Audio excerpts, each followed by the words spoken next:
ಇಡೀ ಭಾರತ ಚಿತ್ರರಂಗವೇ ಕನ್ನಡ ಚಿತ್ರರಂಗದ ಕಡೆ ಮತ್ತೊಮ್ಮೆ ತಿರುಗಿ ನೋಡುವಂತೆ ಮಾಡಿದ ಚಿತ್ರ ಕಬ್ಜಾ.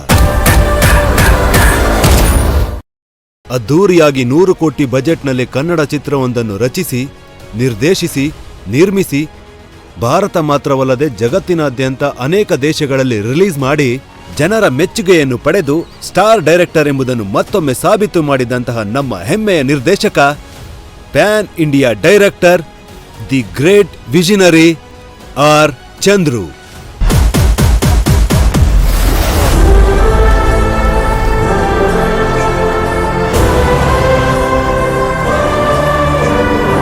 ಬಯಲು ಸೀಮೆ ಎಂದೇ ಕರೆಯಲ್ಪಡುವ ಚಿಕ್ಕಬಳ್ಳಾಪುರ ಜಿಲ್ಲೆಯ ಶಿಡ್ಲಘಟ್ಟ ಸಮೀಪವಿರುವ ಚಿಕ್ಕ ಹಳ್ಳಿಯಾದ ಕೇಶಾವರದಲ್ಲಿ ಶ್ರೀ ಎಂ ರಾಮಯ್ಯ ಮತ್ತು ಲಕ್ಷ್ಮೀದೇವಮ್ಮನವರ ಹಿರಿಯ ಮಗನಾಗಿ ಜನಿಸ್ತಾರೆ. ಚಿಕ್ಕ ವಯಸ್ಸಿನಿಂದಲೇ ಅಪ್ಪನ ಜೊತೆಯಲ್ಲಿ ಕೃಷಿ ಮಾಡುವುದನ್ನ ಕಲಿತಿದ್ದ ಆರ್ ಚಂದ್ರು ಕೃಷಿ ಜೊತೆಯಲ್ಲೇ ಕತೆ ಕವನಗಳನ್ನ ಬರೆಯೋದಕ್ಕೆ ಶುರು ಮಾಡಿದ್ರು.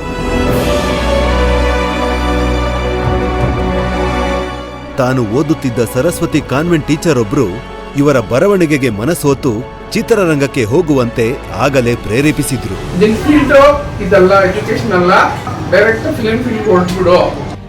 ಪಿಸಿಎಂಬಿ ಓದುತ್ತಿದ್ದ ದಿನಗಳಲ್ಲಿ ಸೈನ್ ತೀಟಾ ಕಾಸ್ ತೀಟಾ ಪಾಠಗಳು ತಲೆಗೆ ಹತ್ತದೆ ಪಿಯುಸಿ ಫೇಲ್ ಆದಾಗ ಕೈ ಹಿಡಿದಿದ್ದು ಬರವಣಿಗೆ. ಅಪ್ಪ ಮಾಡಿದ್ದ 2 ಎಕರೆ ಜಮೀನಲ್ಲಿ ಅರ್ಧ ಎಕರೆಯಷ್ಟೇ ರೇಷ್ಮೆ ಬೆಳೆಯನ್ನ ಬೆಳೆಯಲಾಗ್ತಾ ಇತ್ತು. ಕಾರಣ, ಪೂರ್ತಿ ಬೆಳಿಬೇಕಾದ್ರೆ ಅಲ್ಲೊಂದು ಬೋರ್ವೆಲ್ನ ಹಾಕಿಸ್ಬೇಕಿತ್ತು. ಹೇಗಾದ್ರೂ ಮಾಡಿ 1 ಲಕ್ಷ ದುಡ್ಡು ಸಂಪಾದಿಸ್ಕೊಂಡು ಬಂದು ಒಂದು ಬೋರ್ವೆಲ್ ಹಾಕಿಸ್ಬೇಕು ಅಂತ ನಿರ್ಧಾರ ಮಾಡಿ, ನಂತರ ಕೃಷಿ ಮತ್ತು ಸಿನಿಮಾ ಈ 2 ಕನಸುಗಳನ್ನ ಹೊತ್ತು ಗೆಳೆಯನ ಬಳಿ 100 ರೂಪಾಯಿ ಪಡೆದು ಹೆಜ್ಜೆ ಇಟ್ಟಿದ್ದು ಬೆಂಗಳೂರಿನ ಕಡೆಗೆ. ಪರಿಚಯಸ್ಥರಿಲ್ಲದೆ, ಮಲಗಲು ಜಾಗವಿಲ್ಲದೆ ಮೆಜೆಸ್ಟಿಕ್ ಪ್ಲಾಟ್ಫಾರ್ಮ್ನಲ್ಲಿ ಮಲಗ್ತಾರೆ. ಮೊದಲಿಗೆ ಬಾರೊಂದರಲ್ಲಿ ಕೆಲಸಕ್ಕೆ ಸೇರಿಕೊಂಡ ಚಂದ್ರು ಎಸ್ ನಾರಾಯಣರವರ ಬಳಿ ಬರಹಗಾರರಾಗಿ ಕೆಲಸ ಗಿಟ್ಟಿಸಿಕೊಂಡ ನಂತರ ನಿರ್ದೇಶಕನ ಪಟ್ಟಕ್ಕೇರಿದ್ದು ಮೊದಲ ಚಿತ್ರದ ದೊಡ್ಡ ಗೆಲುವಿನೊಂದಿಗೆ.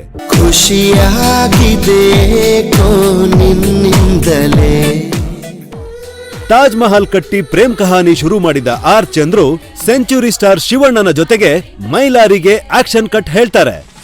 ಊರಿಂದ ಓಡಿ ಬಂದ ಜೋಗಿನ ಅಲ್ಲಾರಿ, ಓಮಿಂದ ಎದ್ದು ಬಂದ ಸತ್ಯನು ಅಲ್ಲಾರಿ. ಈ ಚಿತ್ರವು ಸಕ್ಸಸ್ಫುಲ್ ಆಗಿ 100 ಡೇಸ್ ಪೂರೈಸುತ್ತೆ.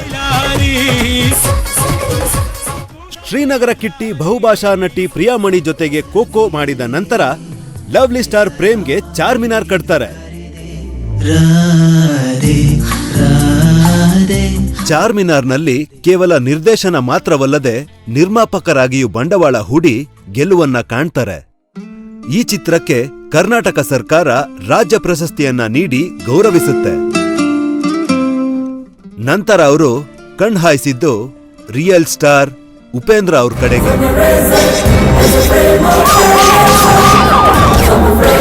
ಇಷ್ಟೇ ಅಲ್ಲದೆ ಕೃಷ್ಣಮ್ಮ ಕಲಿಪಿಂದಿ ಇದ್ದರಿನಿ ಚಿತ್ರದ ಮೂಲಕ ತೆಲುಗು ಭಾಷೆಗೂ ಪರಿಚಯವಾದ ಚಂದ್ರು ಅಪಾರವಾದ ಪ್ರೀತಿಯನ್ನು ತೆಲುಗು ಚಿತ್ರರಂಗದಿಂದ ಪಡೆಯುತ್ತಾರೆ.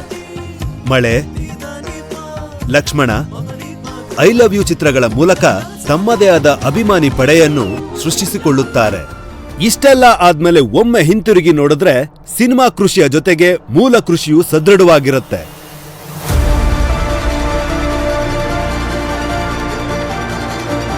ನೀರಾವರಿಯ ಸಮಸ್ಯೆಯಿಂದ ಒಂದು ಬೋರ್ವೆಲ್ ಹಾಕ್ಸಿದ್ರೆ ಸಾಕು ಅನ್ಕೊಂಡು ಬಂದವರು 10 ಬೋರ್ವೆಲ್ಗಳನ್ನ ಹಾಕ್ಸಿರುತ್ತಾರೆ. ಸಿನಿಮಾ ಜೊತೆಗೆ ಕೃಷಿಯನ್ನು ಕೂಡ ಪರಿಪೂರ್ಣವಾಗಿ ನಿಭಾಯಿಸ್ತಾರೆ.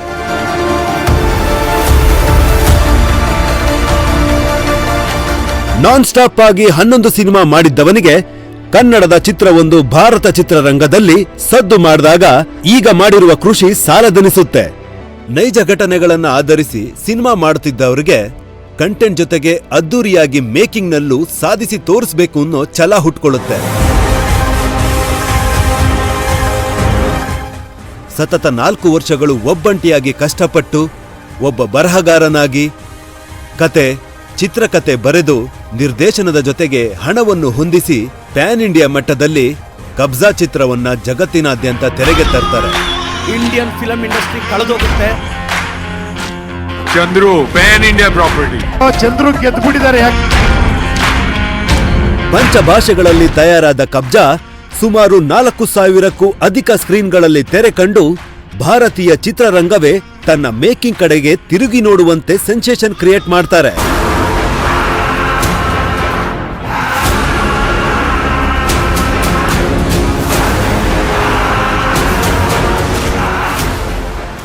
₹100 ಬಸ್ ಹತ್ತಿ ಇಂದು 100 ಕೋಟಿಯನ್ನು ಸಿನಿಮಾದಲ್ಲಿ ಇನ್ವೆಸ್ಟ್ ಮಾಡುತ್ತಾ ಪ್ಯಾನ್ ಇಂಡಿಯಾ ಹಾಗೂ ಗ್ಲೋಬಲ್ ಮೂವೀಸ್ ನಂತಹ ಚಿತ್ರಗಳನ್ನು ನಿರ್ಮಿಸಲು RC ಸ್ಟುಡಿಯೋಸ್ ಎಂಬ ಸಂಸ್ಥೆಯನ್ನು ಹುಟ್ಟು ಹಾಕಿ first time in film history banner launch ಮಾಡುತ್ತಿರುವ ದಿನದಂದೇ ಒಟ್ಟಿಗೆ 5 ಸಿನಿಮಾಗಳ ಮುಹೂರ್ತವನ್ನು ಗೌರವಾನ್ವಿತ ಸನ್ಮಾನ್ಯ ಮುಖ್ಯಮಂತ್ರಿಗಳ ಸಮ್ಮುಖದಲ್ಲಿ ನೆರವೇರಿಸುತ್ತಿರುವ ನಮ್ಮ ಹೆಮ್ಮೆಯ ಕನ್ನಡದ ನಿರ್ದೇಶಕ R. ಚಂದ್ರು ರವರಿಗೆ ಹಾರ್ಟ್ಲಿ ಕಂಗ್ರಾಚ್ಯುಲೇಷನ್ಸ್.